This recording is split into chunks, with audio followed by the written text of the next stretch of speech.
ایک بندہ آتا ہے جی کیا کرے سمجھ نہیں آئی، قرض بہت ہو گیا۔ کتنا قرض ہو گیا؟ 2 لاکھ، 4 لاکھ، 2 کروڑ، 10 کروڑ۔ ہاں کچھ بیچارے بغیر دیکھے چھلانگ لگاتے ہیں تو اپنی ٹانگیں تڑوا بیٹھتے ہیں۔ اتنا کو قدم اٹھاؤ نا جتنا آپ سہ سکتے۔ پہاڑ جتنا قرض ہو، پہاڑ کہہ رہا ہوں، اور یہاں جاننے والے ہیں وہ لوگ، علم پڑھے ہوں گے کہ پہاڑ کی ماہیت اور ساخت کیا ہوتی ہے۔ پہاڑ جتنا اوپر نظر آ رہا ہوتا ہے اس سے زیادہ نیچے بھی ہو۔ سیابی آئے اللہ کے رسول صلی اللہ علیہ وسلم کے پاس، آپ نے فرمایا الا اعلمک کلمات، میں تمہیں کچھ کلمات سکھا دیتا ہوں، یہ تم پڑھ لینا۔ لو كان عليك مثل جبل صبیر دینا اذهبه الله عنك، اگر تیرے اوپر صبیر پہاڑ جتنا بھی قرض ہوگا، یہ کلمات پڑھ لینا، اللہ اس قرضے کو۔ اللہم اکفنی بحلالک عن حرامک واغننی بفضلک عمن سواک۔ اس کا فائدہ آخرت میں تو ہوگا، سنت پہ عمل ہو، دنیا میں قرض ختم۔ یہاں ایک اور بات بھی میں آپ کی خدمت میں ادب سے پیش کر دوں۔ کچھ لوگ کہتے ہیں کیسے ہوگا؟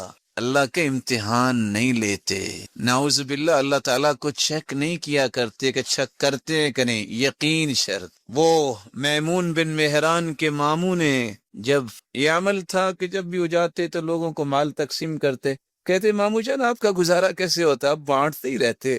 کہتے بیٹا جتنا میں دیتا ہوں نا اس سے زیادہ اللہ مجھے دے دیتا۔ کہتے اچھا، وہ جتنے قدرم و دینار تھے اس نے بانٹ دیے، 1 دن 2 دن 3 دن۔ کہتے ماموں جان مجھے تو نہیں ملا۔ کہتے بیٹا اللہ کو آزماتے نہیں، یقین کر دیا مل جائے گا۔ جب آپ کا یقین ہو تو پھر سمجھ لیجئے بغیر کسی ڈیوائس کے، بغیر کسی ڈیجیٹل ڈبے کے، بغیر کسی چپ اور ریموٹ کنٹرول کے، لکڑی کے ایک چھوٹے سے ڈبے میں بند کر کے موسیٰ کی ماں نے اپنے بیٹے کو سمندر کے سپرد کر دیا۔ سمندر میں چلتا بھی گیا، واپس بھی آیا، اور آخر قرآن کے الفاظ ہیں غم نہ کرنا وہ آئے گا تیرے پر۔ پھر بھی دودھ آ کے موسیٰ نے پیا تو کس کا بھی؟ یقین جب ہو تو اتنی بڑی آنکھ جلی ہو، اور ابراہیم کا یقین تھا میرا رب مجھے ضائع نہیں کرے گا، اتنی آگ کہ اگر کوئی پرندہ اڑتا ہوا گزرتا، لو طار علیہا طائر سقط مشویہ، تو بھنا ہوا نیچے گر جائے۔ اور آج کی تاریخ بھی بتاتی ہے کہ وہاں کوئی درخت نہیں ہوتا جہاں یہ آگ لگی تھی، لیکن اللہ ذوالجلال کے پیغمبر کا یقین تھا۔ حسبی اللہ ونعم الوکیل پڑھا، اللہ نے اس آگ کو باغ بنا۔ یقین شرط۔